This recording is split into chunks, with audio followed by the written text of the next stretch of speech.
Finally, you found someone to replace you and perform a specific task. Maybe it's even a task that you never liked doing, and you cannot wait to get this off your plate. You set up a meeting, you start training the person, and then you find yourself wanting to nudge them aside and take over. You feel they are not doing it right. You try to explain, you demonstrate, but nothing seems to be working. And you're just tempted to just forget the whole thing and take the delegated task back. Now, is that really going to serve you? Unlikely. So, what can you do when struggling to train someone on a delegated task?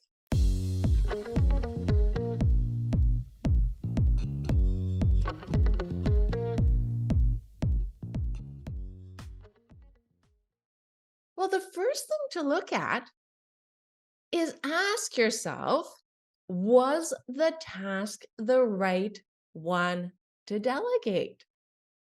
Because sometimes there's just this desire to get rid of tasks because we don't like them. It's something that we can't stand doing. It's something that just drains us. It's something that we drag our feet on because it's just miserable. And we try every trick in the book, okay, as soon as I have that done, I'll be able to move on. And still, we can't seem to be able to motivate ourselves. Like we know we have to do it, so we eventually do it, but it's just absolute torture the whole way.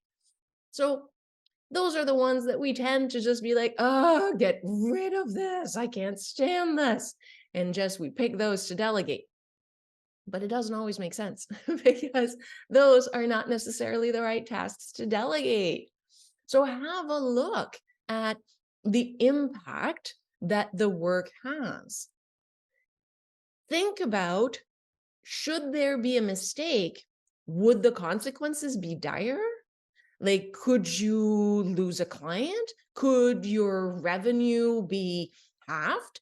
Could you potentially even put your whole business at risk? So those would not be good things to delegate.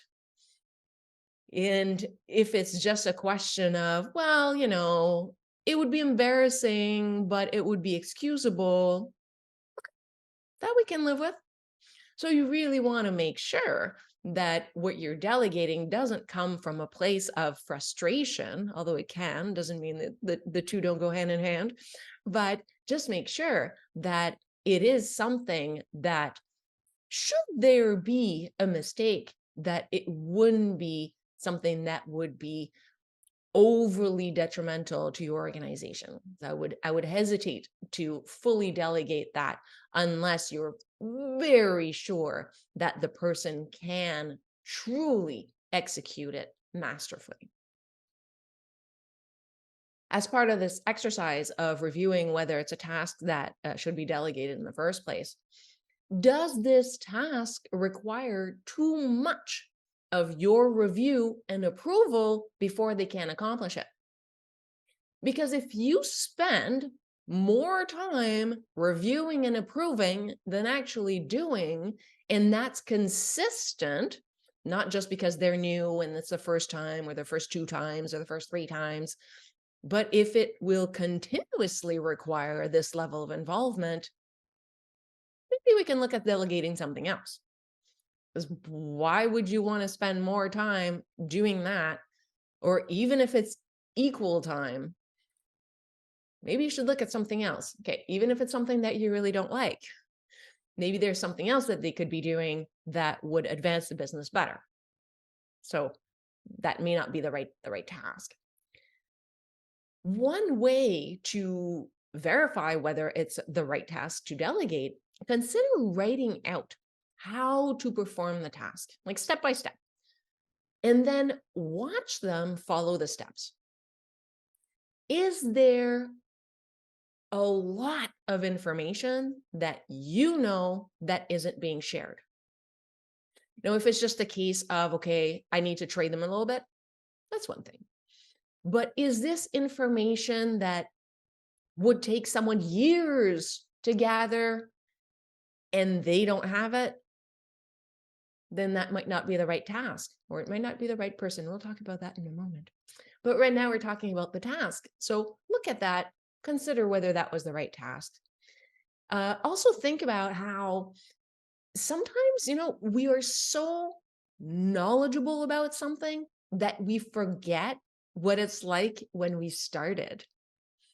And we take that information that we know for granted, and a new person wouldn't know that. And so it's like, okay, is it really that? Or is it that the task itself is that complex and it really requires someone who masters this type of work, and therefore may or may not be appropriate to delegate depending on who's doing it? But before we move on to that, just consider all those elements to see whether it's something worth delegating. And as part of that effort, also consider if it can be broken apart. Maybe there are certain steps that are appropriate to delegate, but not the whole thing. So even if you can have some support for some of those steps, maybe that would be worthwhile. So I kept coming back to how the task itself, whether it's appropriate to delegate, is very closely tied to this second point to evaluate: are they the right person to take over the task? Because depending on the budget, you may have had to hire someone with less experience. And maybe this task absolutely requires someone who has deep, deep, deep knowledge, especially if it's a task that has a huge impact on the organization. If it has legal implications, if it has people implications, if it has revenue implications, you want to make sure that whatever task you're delegating is delegated to someone of the appropriate level. And then that's when you want to consider, okay, one of the reasons you might be struggling in training this person is maybe they don't quite have the level of training that they need to be able to do it.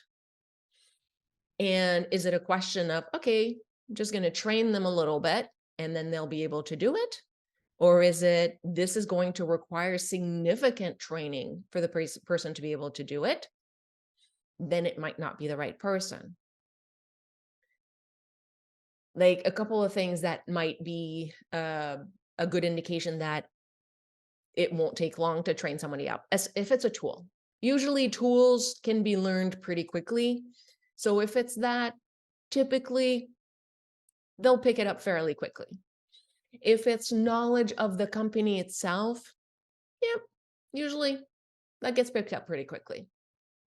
And if it's how the task ties into the rest of operations or client services, again, that can be fairly easily explained. You can ramp up someone pretty easily in those cases and get them to productivity in doing the task at the level that you would like it to be done fairly quickly. Another thing to evaluate when you're considering whether this is the right person: consider whether they are channeling the values and mission of the organization while accomplishing the task. Because if they're not embracing that or channeling that as they're doing the task, maybe it's influencing how they're doing it. And maybe that's why they're falling short, because they don't fully grasp the approach that the organization takes to accomplishing certain tasks. And so, if that's the case, hey, maybe you just need to explain the mindset behind how to accomplish the task. And maybe that'll ramp them right up. Maybe it's something, a little light bulb will go off in their heads going, oh, yeah, okay, I get why my approach isn't quite what it should be. Another thing to consider when you're looking at whether the person is the right person, perhaps you just need to explain the why this is so important. and the consequences and risks associated with the way that they're accomplishing the task. As you're training them and if you see that they're doing something completely different and you're like, okay, the reason we don't do it this way is because instead of just saying, oh, no, do this way. Okay, that's fine. But then they don't really know why. If we take that extra moment to explain the why, the how, the repercussions of the approach, then that could help them really truly understand. And then if they fully grasp the context, then that may change their approach to the task and then get it to where you were hoping to. And maybe that would help with the aha moment that you're hoping for and unlock that training. Now, that third piece to consider, probably not going to like this one. Were you secretly wishing for your clone? Okay, I've been guilty of that one too. So so it's not great when we look back, it's like, wait a minute, maybe I'm the problem. So it's never fun, but we have to consider it. It's sometimes we just wish that we just wanted a clone of ourselves. We just wanted another me. And if you're going to delegate something and you're trying to train someone and it's not quite working, maybe you need to recognize that this person is not you. And so maybe you did hire them to be similarly minded, of a certain level of aptitude and experience. They may even remind you of yourself, which is why you like them so much. But they're still not you. So, so they are a different person, and therefore they will accomplish things differently, and there will be nuances that are going to be different, and you have to recognize and accept that. And as part of my recruiting course, that's something that I was talking about, how sometimes you're looking for a clone of yourself, but that clone is still not you. And it's really someone who has similar experience, similar mindset, similar, I'm going to say, approach to things. But you have to recognize that it won't be exactly as you would have done it. And assuming that you feel that the task was the right one to delegate, that this person is the right person, then you have to let them do it their way. Of course, I fully recognize that sometimes there is no room for interpretation. It's either right or wrong. I'm going to say probably in legal cases, probably in accounting, there's probably it's right or it's wrong. You do this or you don't. And most of the time, there's not much room for interpretation in there. And maybe that's the case in the task, and maybe that's why they need to follow it exactly. But if it's something that's that specific, they normally would have had some form of training. And if let's say they don't, because it's something that, I don't want to minimize the work, but let's say it's something that could be picked up quickly by most individuals, then make sure that the steps are very clear. And I would say, even if it's something that doesn't need to be done exactly, just make sure that all the steps are clear. Make sure that they understand each and every step. Because maybe part of the reason the training's not going very well is because things are clear in your mind, but not so much in theirs. And so if you make sure that they understand every step, then you might unlock where the training's actually going wrong. And if there is room for them to be themselves, then let them be. And if it's too hard to watch, if it's making you cringe to watch them, and it's possible to do so, wait to see the results. Maybe you don't watch them perform it. Maybe you wait until they come up with the result and you evaluate that. And then once you evaluate the result, then is it what you wanted to see? Maybe yes, maybe not. And then you take it from there. But consider possibly just letting them be and seeing what they come up with. Now, if there is a risk involved, we talked about risk earlier. Example, if it's something that's going to a client, make sure that you review it before it goes out. Pretty certain you've already determined that you'd be doing that, but still feel better mentioning it. So make sure to review it before it goes out. And assuming you try all these things and you find yourself unable to let go and let them do things their own way, or you're struggling to provide feedback that doesn't involve you overhauling what they're doing, ask yourself whether there's someone else who can train them.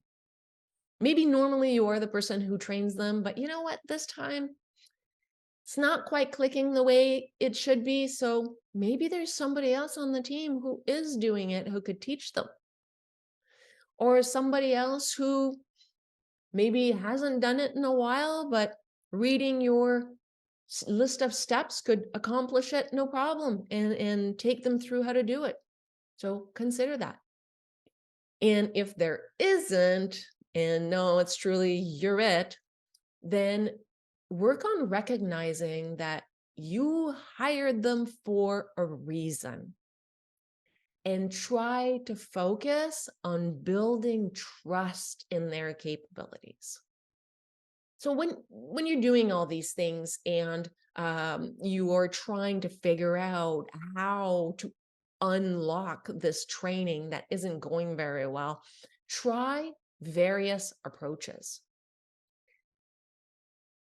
I'm going to say, just because someone struggles to pick up what you're teaching them, that doesn't necessarily mean that you're an inefficient teacher. It could be that your learning styles are different. Some learn by watching, some learn by reading, some by listening.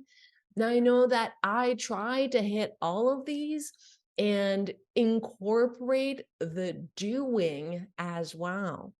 Now, my preferred way, the one that I found the most effective, is teaching someone by showing them how to do it. So I'm doing it, and then they're watching me, and I record the teaching session so that they can view it later. And then I ask them to write out the steps as they understand it. And then I plan a second training session where I watch them do it while I review the steps that they wrote out. Then I modify the text based on how it goes and what I consider to be missing information or needed clarification. And the third attempt is usually by themselves, and I review the result. And typically by then, they are able to do it. So by considering all these various aspects, you should be able to pinpoint where the breakdown is occurring and address the core training problem. And finally, be able to truly delegate this task.